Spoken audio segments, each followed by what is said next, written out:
Master minds commerce చదవాలనుకునే 10th inter విద్యార్థుల తొలి ఎంపిక. అలా చూస్తే దానికి ఒక ప్రత్యేక స్థానం ఉంది, అదేం తక్కువని కాదు. కానీ తక్కువ కాదు.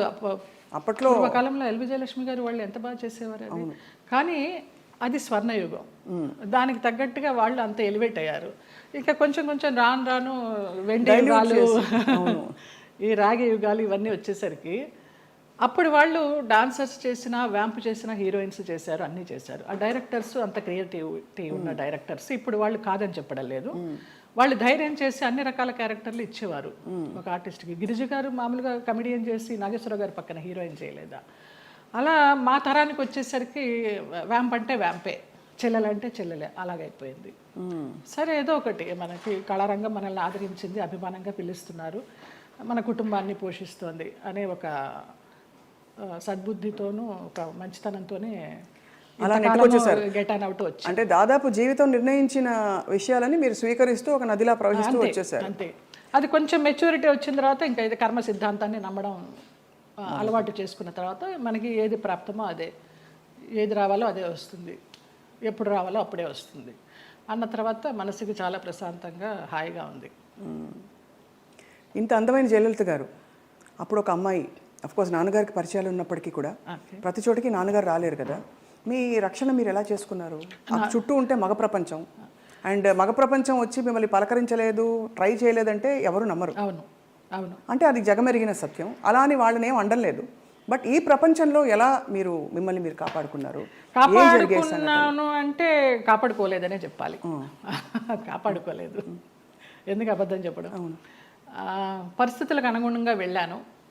అందువల్ల నేను పెద్ద ఇబ్బందులు ఏమీ ఎదుర్కోలేదు. కొంచెం ఫ్రెండ్లీగానే మూవ్ అవుతూ, నవ్వేస్తూ. అది వరకు ల్యాండ్ లైన్లు ఉండేవి, ఫోన్లు. ల్యాండ్ లైన్ తీసి పక్కన పెట్టేసేవాళ్ళం. అవుట్డోర్ వెళ్తే తలుపులు కొట్టేవారు.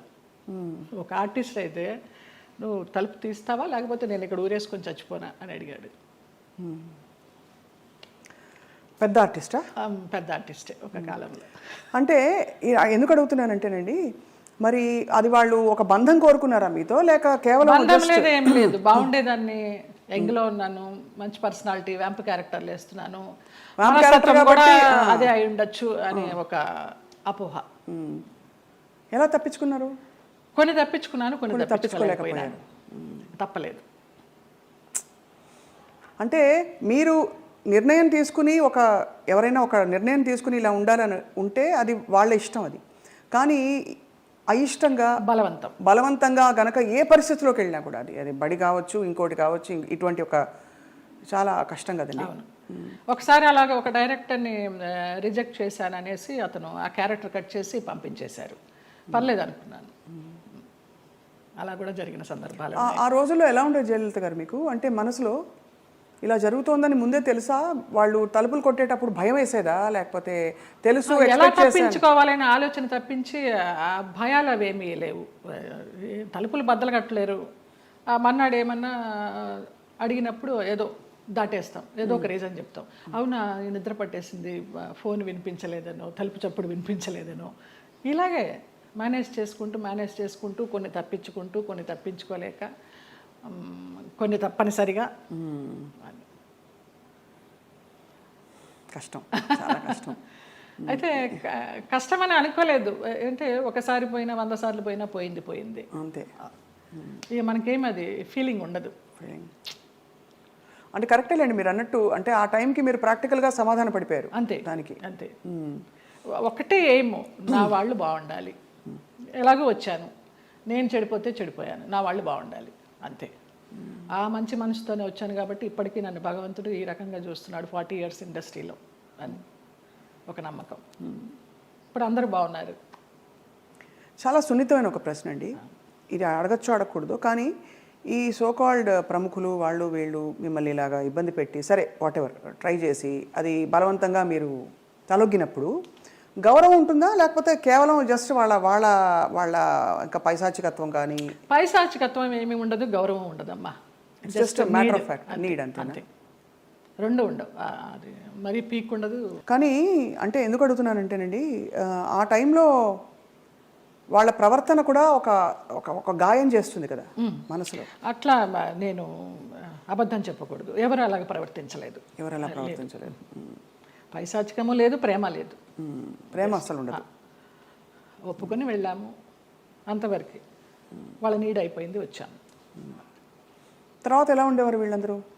బాగానే ఉండే మామూలుగా షార్ట్ అంటే షార్టే, అంతే అంతే. సో అది అలాగా ఒక ప్రొఫెషనల్ సిస్టంలో దాదాపు ప్రతి హీరోయిన్కి, ప్రతి అందమైన నటికి ఇది సర్వసాధారణమైపోయిన పరిస్థితులు వచ్చాయి అనే ఒక బాధతో తప్ప మరీ మిమ్మల్ని ప్రోబ్ చేసి ఇబ్బంది పెట్టాలని కాదు జయలలిత గారు. అయ్యో లేదమ్మా.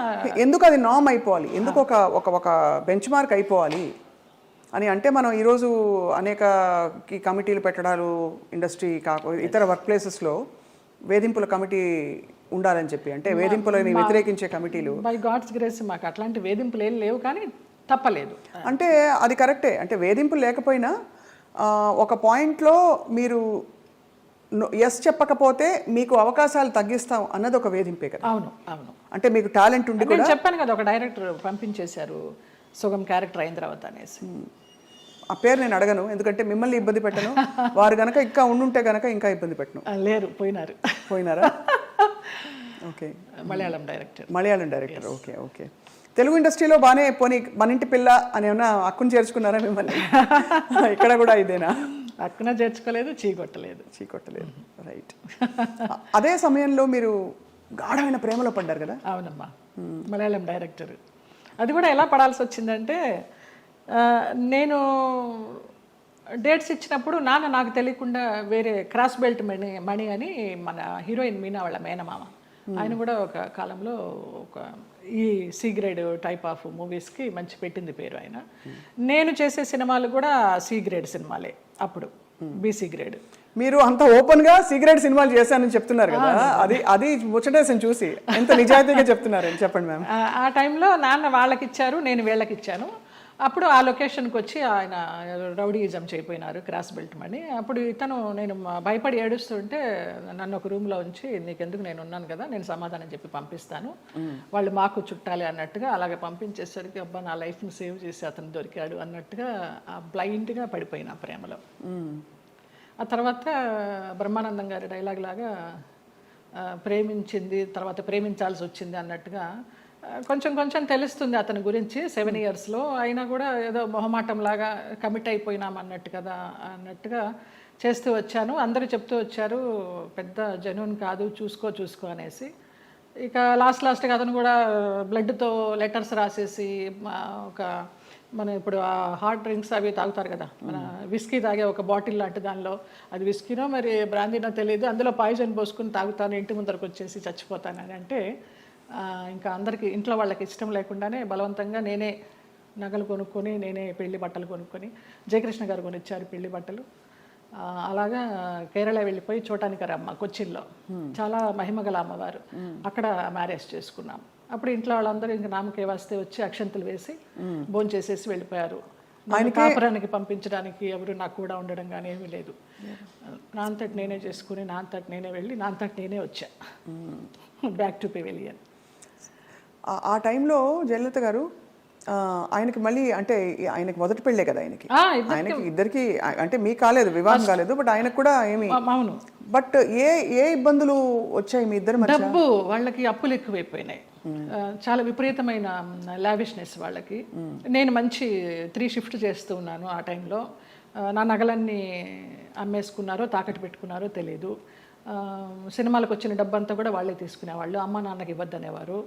అమ్మ నాన్న భయపడి పవర్ ఆఫ్ అటర్నిటీ రాయించుకొని, నీకు బిడ్డలు పుట్టిన తర్వాత నేను నీ ఆస్తి నీకు ఇస్తామంటే, ఆ పవర్ ఆఫ్ అటర్నిటీ ఎక్కడికి వెళ్ళి సైన్ చేసావు, అది క్యాన్సిల్ చెయ్యి, బిడ్డను కానీ అంటే, అతనికి తెలియకుండా నేను లేడీ డాక్టర్ దగ్గరికి వెళ్ళి, నాకు బిడ్డలు వద్దు, ఒక 6 months నేను కొంచెం జాగ్రత్తగా ఉండాలనుకుంటున్నానని, అతనికి తెలియకుండా నేను లేడీ డాక్టర్ దగ్గరికి వెళ్ళి ఆ పిల్స్ తీసుకొని వేసుకుంటూ ఆ బిడ్డలు రాకుండా జాగ్రత్త పడ్డా.